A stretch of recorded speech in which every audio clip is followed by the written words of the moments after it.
Hi guys, welcome back to the channel, and if you're new here, thank you so much for joining me today. Today I'm going to show you how to make this strawberry smoothie. It is vegan, it has no added sugar, and it's super simple to make and of course delicious.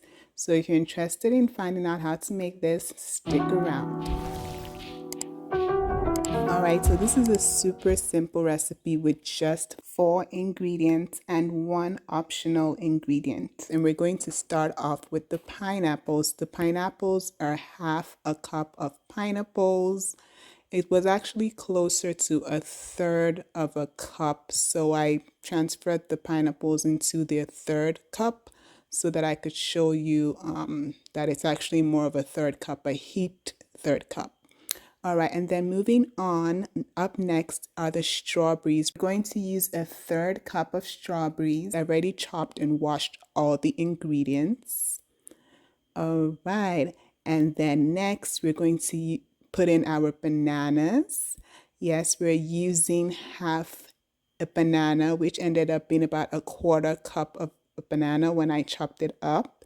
And then up next is our medjool dates. Using the medjool dates is completely optional. If you want your drink a little sweeter, you can put it in there, but honestly, it's fine without it. I used just 1 date, which ended up being about 1 tablespoon when I chopped it up. All right, it's almost time to get this blended together in my NutriBullet. But last but not the least is coconut milk. This ties everything together and makes it super creamy.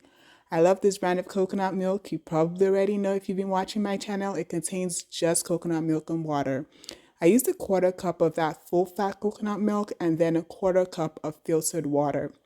And there you go. We are ready to blend it up together and have this drink. So I'm just going to blend it real quick in my NutriBullet. Make sure it's well blended, not too quick. I try not to pulse the NutriBullet continuously for a long period of time because I believe I was told at some point it was in the instructions that could spoil it. So just FYI. And there you go. The drink is ready. I'm serving it immediately because I couldn't wait to drink it. Look at that delicious goodness. You can put some ice in it, or you could cool yours in the fridge before you take it. And then I'm just going to make it a bit fancy for y'all. Top it up with that strawberry. Top it up with that banana. Yeah. Perfection. Thank you so much for watching. Please remember to like, share, subscribe, and comment if you have one. Till the next one, guys. Bye.